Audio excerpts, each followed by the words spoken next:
Welcome to Birth Story Friday of the MamasteFit Podcast. In today's episode, we will be sharing Mackenzie's birth story where she found out that her baby was breech, had an unsuccessful ECV, and then a successful one, and then went on to have a vaginal birth.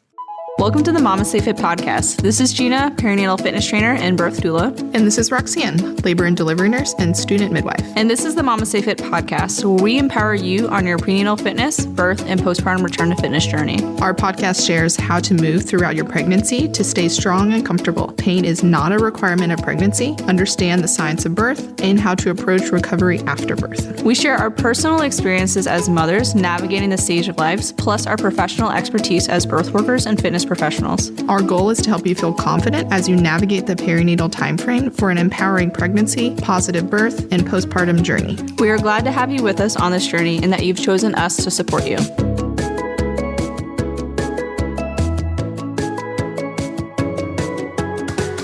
In today's episode, we're going to be sharing Mackenzie's birth story. And so Mackenzie had 2 ECVs. The first one was unsuccessful, and then she advocated for a second one, which was successful. She was planning to give birth in a freestanding birth center, and if her baby was breech, she was going to risk out. So it was important for her to try to get her baby into a head down position. The second ECV was successful, and then she had PROM, which means that your water breaks before your contractions begin. And after about 24 hours, due to her freestanding birth center's policies, she had to transfer to give birth at the hospital. So Roxanne, can you talk about ECVs, advocating for a second one, and then also understanding transfer policies of birth locations that may be outside of the hospital? So ECVs is external cephalic version. Again, this is when your baby is head up and they're turning baby head down manually from the outside. Normally, they'll offer this around 37 weeks because they say baby is smaller and there's usually more amniotic fluid at this time. But you can always advocate to have another one. Potentially, it could be a different provider than the first one. And also, baby may be in maybe a more optimal position where that ECV could be more successful if you wait a couple of days. They don't routinely offer that second ECV, so you do need to advocate for it. And we love that Mackenzie advocated for a second one that did end up being successful, so you never know. With your birth location, when you're delivering out of hospital or planning to deliver out of hospital, there are always potentials that you may need to transfer your care to a hospital birth.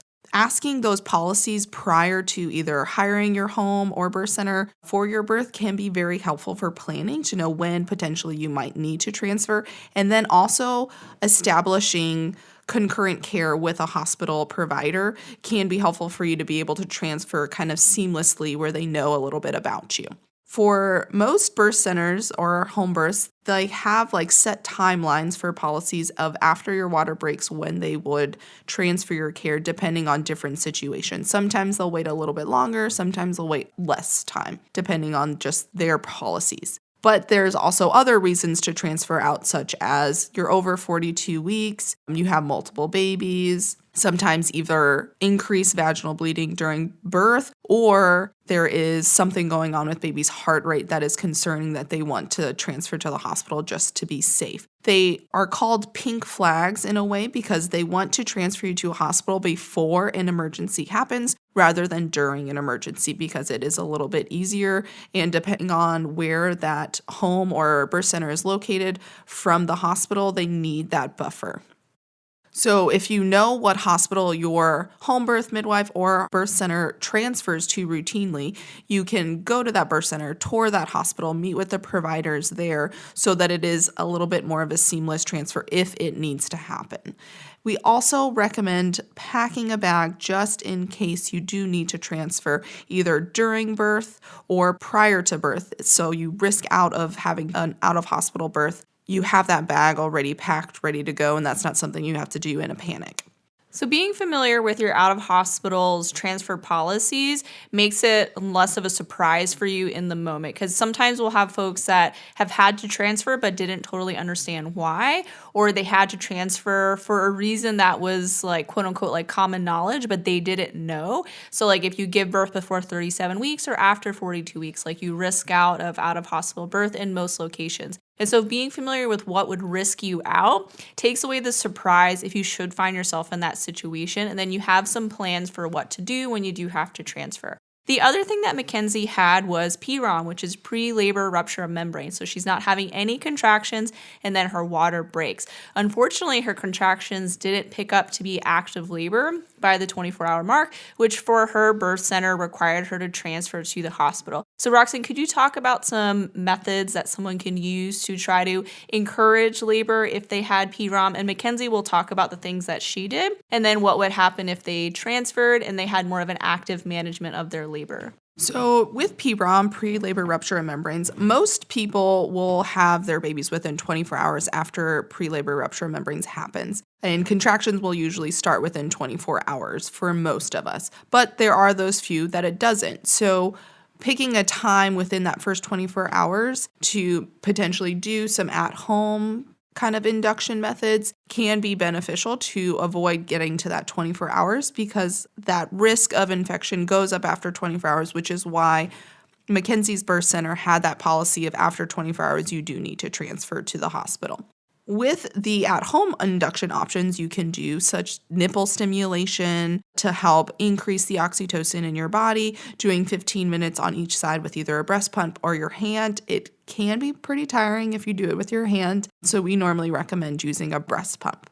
Other options is your providers can offer a membrane sweep. Some people think that you can't get a membrane sweep when your water is already ruptured, but you can because what they're doing is the amniotic bag is still somewhat kind of stuck to the cervix, even if it is fully ruptured, and they can go in and kind of stimulate the cervix while they're doing it and separating what is remaining of the bag. And sometimes when your water breaks, you can have either the bottom of the bag break or the top of the bag break. And if the bottom of the bag break, it's a little bit, there's probably not as much bag, but if it's the top of the bag that break, there's still fully the bag at the bottom that they can do a membrane sweep to help stimulate those contractions.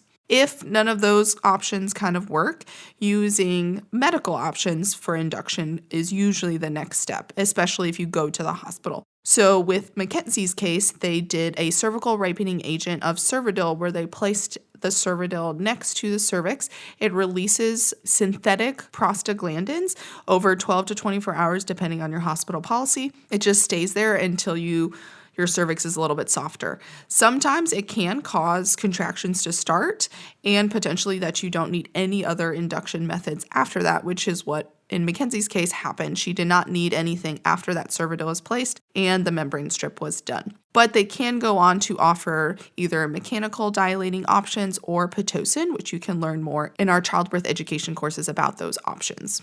Sometimes with PROM, your providers may not offer all of the same induction methods as if your water was intact due to that potential increased risk for infection. So they may not do cervical ripening agents if your water is broken. With Cytotec, they can't place it vaginally because their thought is that the Cytotec will just run out. But with that Cervidil, since it's right next to the cervix and it stays there, it is a little bit better of an option if you have PROM. Some providers will not place mechanical dilators such as Foley bulbs or Cook cats because of that increased risk for infection associated with PROM or just your water being broke in general. So asking in prenatal visits like, hey, potentially if my water breaks before labor and I do need to be induced for that, what options do you offer for inductions if that happens? Can be helpful for you to prepare. So now Mackenzie is going to share her birth story of how she found out her baby was breech. She had 2 ECVs and then went on to have a vaginal birth in the hospital. Let's take a quick break to share about our birth story sponsor, Balbay. Balbay is a perinatal company that intentionally designs support wear for your pregnancy, birth, and postpartum. Balbay was founded by a physical therapist and creates support bands, support leggings, bralettes, and other clothing items to support your entire perinatal journey. I loved using Balbay to support my postpartum healing with their bloomers. They are designed by a physiotherapist to offer unique core support that resists stress and strain over the abdomen. A Pro Fabric hammock also provides a bottoms-up approach to pelvic floor support. The bloomers offer gentle core and pelvic floor support for optimal postpartum recovery. Plus, you can grab the Bloomers in their Soothe and Support postpartum kit that includes a peri bottle, postpartum underwear, a postpartum perineal ice pack that fits into the Bloomers. The ice pack can also double for soothing engorgement in your breasts, and I personally use this kit in my postpartum. Balbe is one of our favorite maternity and postpartum support wear brands. We are so grateful that they have graciously sponsored our Birth Story podcast episode so you can hear real birth stories to learn from as you prepare for your own birth. Head to balbebody.com and use code MamasteFit for 15% off your order. Thank you, Balbe, for supporting us throughout our motherhood journey. Thank you, Mackenzie, for being here with us to share your birth story. So Mackenzie had a failed ECV and then a successful ECV and then went on to have a vaginal birth. So thank you so much for being here. Thanks so much for having me. I'm so excited to share with you guys. So tell us your story. How was your pregnancy? And then what did you do when you found out that your baby was breech? So this was with my first, my son who is now 3, and our pregnancy was wonderful. It was uncomplicated. It was very easygoing. My 3-year-old is now screaming at me from the background. If you can't hear him. We can't hear. We can't. Yeah, so I had a really uncomplicated pregnancy. I was in the gym 5 days a week. I was working in the office. I felt great. I really had no complications. And then we hit 36 weeks and we had an ultrasound and bam, we found out little man was upside down and breech, and we were floored. Didn't know what to do. It was just came out of nowhere because everything had been so routine with our midwife up until then. Low intervention, very low key pregnancy. So yeah, we found out at 36 weeks he was breech, and they, pointed us in the direction of spinning babies and a couple other resources. So I started laying upside down on a ironing board and everything else I could read and Google. And they recommended that we go for an ECV at 37 weeks. So we did, and it did not work. And we were heartbroken. So we went back to the upside down ironing board. And I kept doing anything I could, from spinning babies and everything else. But yeah, we had prepared up until then for an unmedicated natural vaginal birth, and suddenly we were being told we would have a C-section. So then I audibled and I read everything I could on C-sections and what to expect, and to prepare my husband for what to expect. And our world turned upside down with that, that kind of a switch flip, and here we were. So how did you get to try a second ECV? Yeah, so we didn't give up. That 37-week ECV failed, and I was heartbroken, but I hadn't given up. And our midwife said, keep trying, keep doing everything you can at home. We'll schedule you for a 40-week C-section. I pushed as hard as I could to get it past 39 weeks. And they said, well, you're a first-time mom. We can make it 40 on the dot, but you cannot go any later than that for the C-section in case you go into labor and it becomes urgent. So we scheduled that, but we did not give up trying all the spinning baby maneuvers.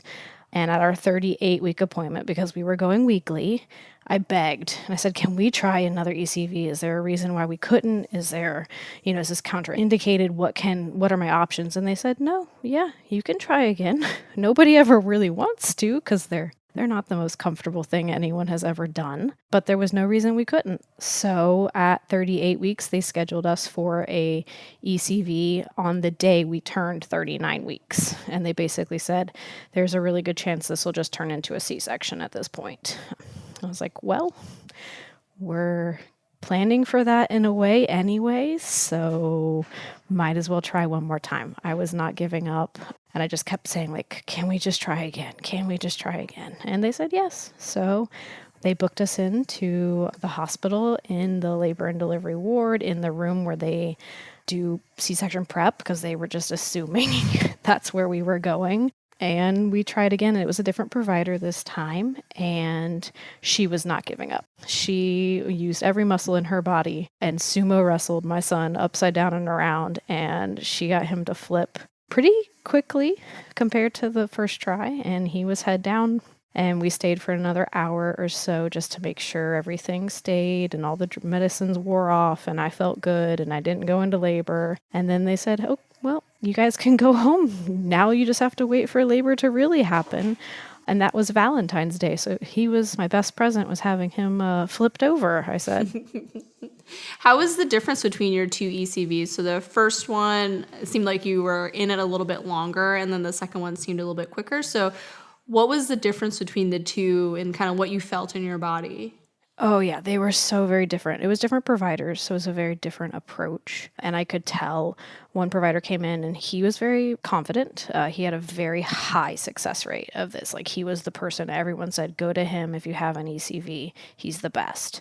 And he came in and he did an ultrasound and just checked. And I was very confident because of his reputation that it was going to work out. So he was kind of hands off. He didn't do a lot of medications. He didn't even want to tip the bed upside down, like, and to invert me a little bit. He was very much kind of like old school. So he tried that initially, just me laying flat and him trying hands on, and it didn't work. So then he did request the medications to help like relax my uterus. And then he did tilt the bed a little bit so my head was below my baby, and tried again, but it was very hesitant, and I just wasn't convinced that this was gonna work all of a sudden. And he checked the ultrasound one more time and he said, oh, it looks like baby has his cord wrapped around his neck, we're gonna stop. And that was it. It was quick in a way. It was quick and not very hands-on and labor-intensive, whereas the second one, we went in supposedly knowing he had his cord wrapped around his neck, and that provider said, yeah, that's not a problem. There's room. We're going to try. She gave us medication right off the bat. She tilted the bed right off the bat. She was like in it to win it from the minute we started. And she was prepared for a wrestling match. And she just had a very different juju and mojo about her, which made me feel really confident, like she was here to try and make this happen. And whereas the first time it just felt like, meh, we'll try, but C-sections are, it's what you're going to do. It's fine. We prefer that anyway. So I felt very defeated after that first one, but the attitude of the second one was so very different. And yeah, she did not give up. She muscled him around. She kept trying, tried different things, laid me on my side, kept the ultrasound really close, never had a problem with his vitals or anything. And once she flipped over, I could feel such a release and a relief in my body that he was the right way, and I could breathe again and I could bend over again. It was wild. Did you physically prepare any differently between the two, or do you think the second one was successful because of the provider? I think it was probably because of the provider. I had been doing spinning babies then for 2 to 3 weeks. So there is something to say with, quite possibly a lot of those maneuvers and releases and things of that nature might have, kind of built up a little bit more over the extra 2 weeks versus the first ECV we had. It was 1 week from finding out he was breech, and we hadn't tried a whole lot before that because we were just banking on the ECV working, and everyone kept lauding this doctor's reputation as being able to flip a baby so easily and everything. So we didn't try as much. Whereas the second time I was in desperation mode those 2 weeks of like, no, I want this baby to turn over. So I tried everything I could on my own. So I do think that those maneuvers and just that mindset might have helped a little bit, but ultimately probably the provider. Did anyone bring up breech vaginal birth to you, or was that not an option at all? So that is not an option where we are. I requested it. I asked about it. Our midwives were that's not something they provide. Apparently that's not something that doctors in this state are insured to do. I'm not really trained to do.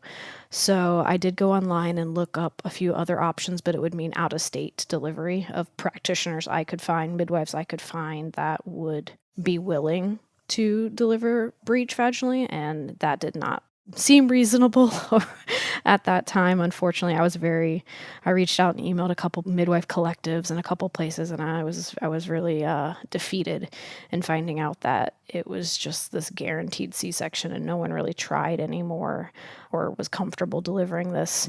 Ironically, my sister-in-law had just accidentally delivered her 4th breech a few months earlier. So I was like, well, I know somebody did it. It was just an accident. What directory did you look up to try to find a provider that supported breech vaginal birth? We were seeing a midwife and a birth center all along. And once we became breech, we kind of risked out of that provider and that service. So they're in tandem with an OB here. So we basically, because the midwife was like, well, we can't do a C-section. You risk out, you go to the OB. But they had some advice on some other midwife collectives and groups, and really Google, like I Googled the farm. I Googled any of the, midwives I had been reading books written by Ina May and those, and just see what I could find. And I Googled state, like our state, and we live in Florida, and it was not something that anyone around here was comfortable doing. So baby stayed head down, I'm assuming. So tell us your birth story. He did. He made it a whole 3 more days. Head down. Yeah, he wasn't waiting. So we flipped him over on Friday of Valentine's Day. And on Monday, I went in for my routine 39-week appointment. And we were walking out of the waiting room. And I was like, oh, I think I just peed myself. Maybe that was my water. And then it stopped. And I was like, oh, well, this pregnancy is weird. Okay. It was nothing. It was 8 a.m. and I just went to work. And all throughout work, I kind of would stand up and walk to do something. And I was like, oh, it's that weird, like, trickle sensation. It's the weirdest thing. And I really didn't connect past that. I think might have been in denial. I was also really trying to, like, get all my I's and T's dotted and crossed at work to be able to have a baby in the next couple days, assumingly. So it wasn't until I got home that evening, actually, that I told my husband, and he was like, that doesn't sound right. We should call the midwife. And I was like, no, I was really confident. It was nothing. So we called our midwife, who we had now opted back into seeing because we were no longer a C-section risk. And she's like, why don't you come up to the birth center? Let's check. So we did. And she was like, oh no, that's amniotic fluid. Your water broke. I was like, what do you mean? I'm not in labor.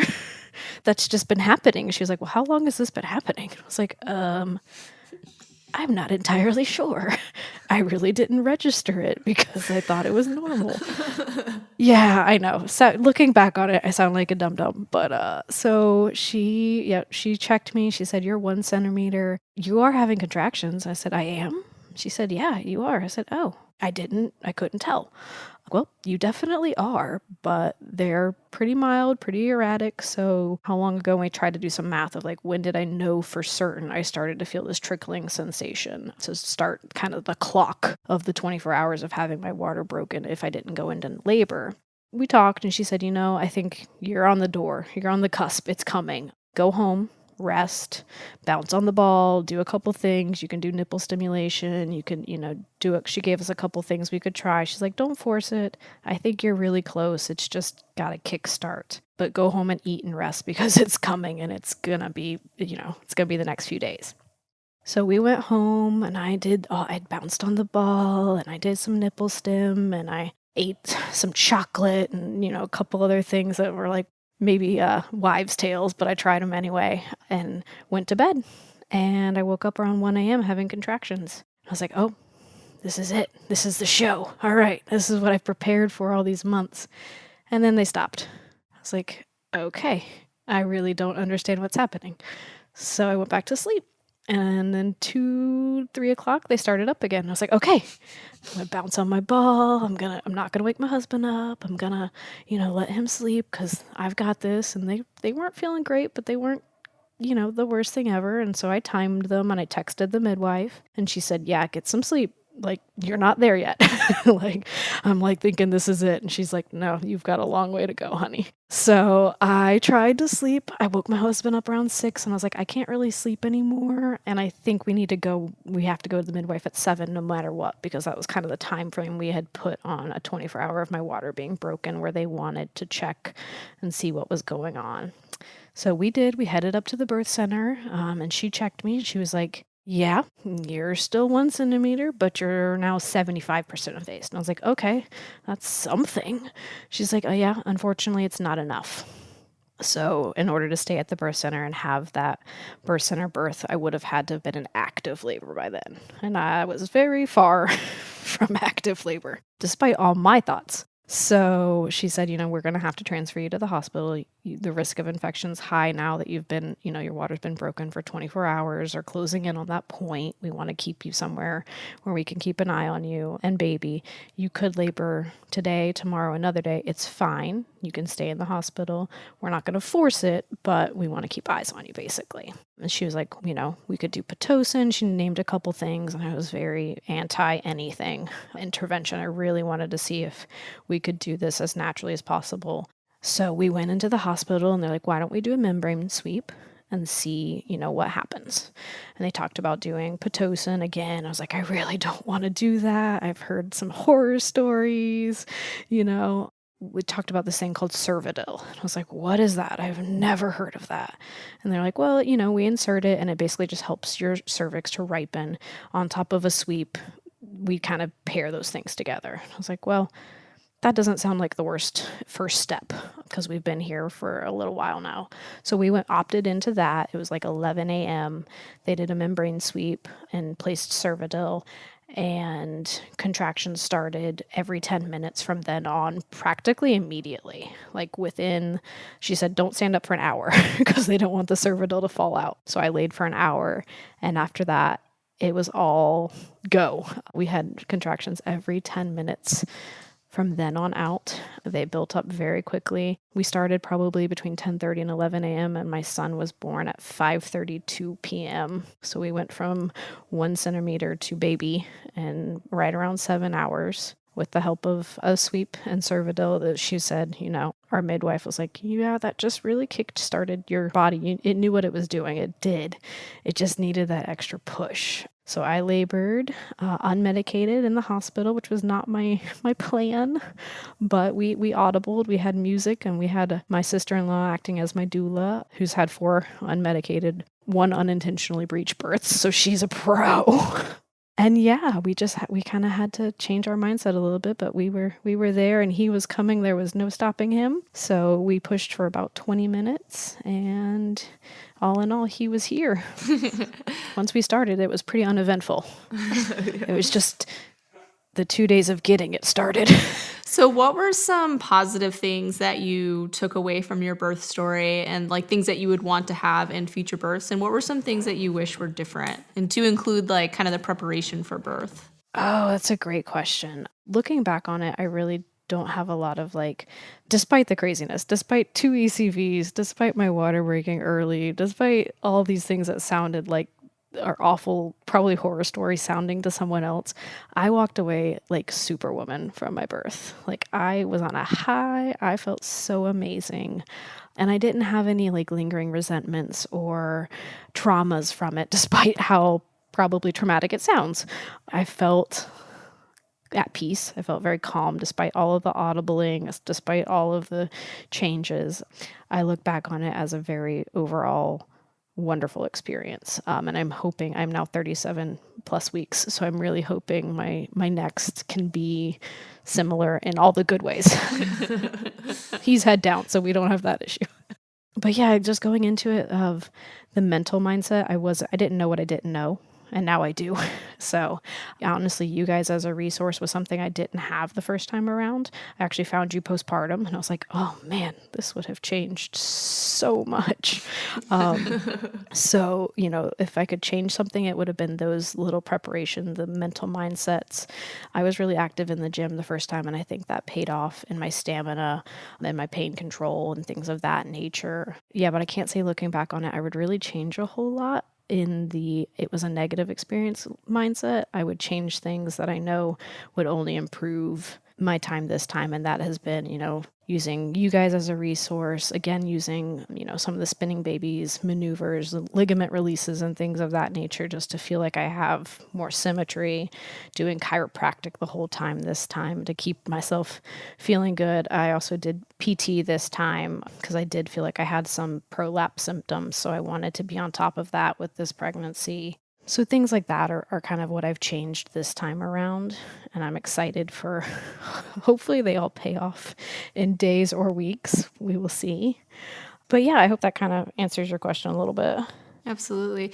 Do you have any advice for someone that may find out that their baby is breech and helping them to understand what their options are and kind of navigating this like change in a potential birth plan? Yeah, I mean it's overwhelming. You have to sit with it for a minute. Like I know it scared me, it terrified me. All of a sudden everything I had studied and hoped and planned for and this trust in my body was out the window. So I think the first thing is just sitting with it for a little bit. You do kind of have to wrap your mind around it and what your options are. So being able to ask those questions, you kind of need a little bit of clarity of like, hang on, let me take some time with that. Now I'm prepared to talk about that and look at your options and ask the questions. And it's really hard when you don't know what you don't know.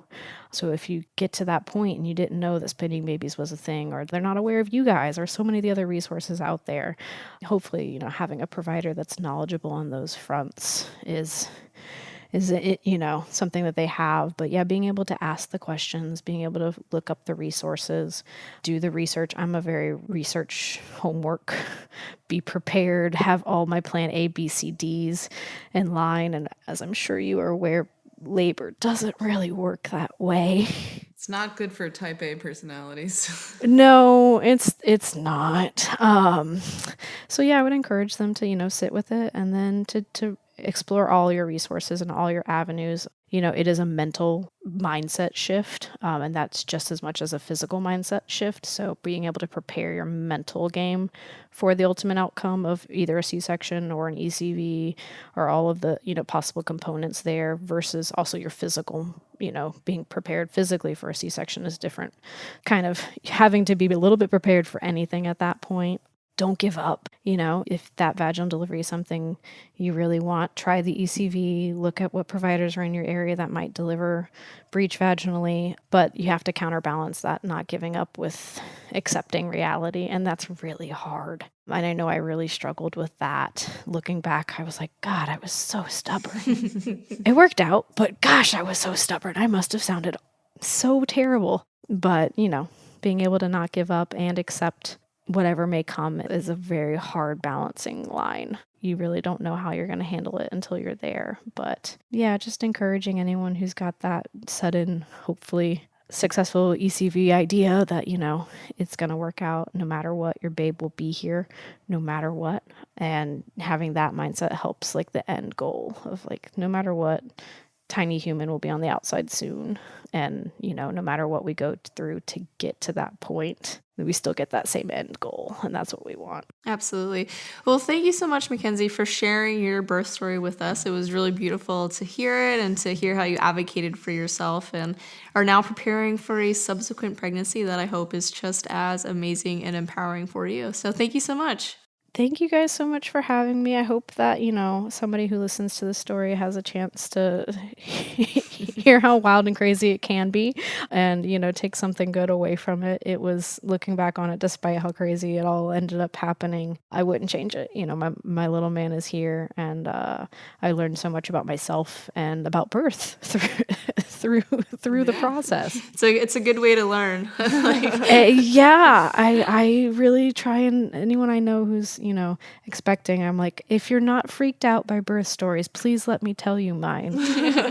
Because I want to be, in the best way possible, a cautionary tale of like, these are all the things that could happen and it's okay. And, you come out on the other side, it's all good. Absolutely. Well, thank you so much for sharing your story. Of course. Thank you guys so much. It was wonderful. And yeah, we'll keep you posted on the next the next rendition. Hopefully here in the next couple days for you. Yeah, I'm really hoping we're not just not too late. Gina feels you. 41 weeks is long. Yes, I know. I do not wish that on you. I know. I was like, okay, I'm following along because Lord knows that this one will be different, but no. No, hopefully same as the last one. It was like 30. Yeah, he was like 39 and 3. So I'm like, okay, we could my provider's like, 39's a good week. And I was like, yeah. So he's probably not going to come that week. 39's perfect. We hope it'll work out with the 39 will come and go. Yeah, I don't know. I'm going to be like, oh man. They'll message us. So sad. Yes, I'm, my dates and my curb walking and all my plans of like what we're going to do these next few weeks to encourage. I've never had a head down baby for all of these months. Like he's been head down. So I know. This is a new experience. It has been so different. And I really naively was like, oh, what I had was normal the first time, but I didn't know any better. And now it's so very different. I was like, oh, these sensations are vastly different when you have your head down there and your hands are by your head. It's been different this time. Now I've had one of each. Well, awesome. I'm really excited to hear how your next birth goes and definitely keep us posted. So thanks for being on the podcast. I will. Thanks for having me. Have a good night, ladies. So if you find out that your baby is breech, explore the options that you feel most comfortable with. And you may want to do all the things to try to turn baby head down, and you may want to kind of limit the options to what feels best for you and explore those options with your provider and with your birth team. If you're giving birth in an out-of-hospital location, it's important to understand what your birth location's transfer policies are. So what are some things that can potentially cause you to risk out of giving birth at your birth location? What are some reasons that you may transfer? And this will give you more comfort giving birth in a place that is not the hospital as well. Understanding possible reasons that you may need to transfer in addition to being prepared, such as having a bag and being familiar with the transfer location, can help make any sort of transfers that you may or may not need significantly less stressful. If you need more support in planning for birth, we do have a free birth planning template that will help you better understand what your options are and what things you may need to do more research on. And you can also join our childbirth education course where we break down what your options are during your birth, questions to ask your provider, and we go over how to plan for birth. Thanks for joining us today and listening to this episode. If you want more support throughout your pregnancy, join our prenatal fitness programs and childbirth education course. If you want more support after birth, join our postpartum fitness programs and education courses. If you're a professional, we offer birth worker and fitness trainer courses so you can learn from us and earn CEUs. Explore all our courses on our website at MamasteFit.com. If you enjoyed this episode, please follow our podcast to be notified when we release new episodes, leave a review, and share with your friends. We will be releasing new birth story episodes every Friday and our normal podcast episodes on Wednesdays. The MamasteFit Podcast Birth Story Friday episodes are sponsored by Balbae, a perinatal clothing company that supports your pregnancy, birth, and beyond with their expertly curated support wear garments. Use code MamasteFit for 15% off your order.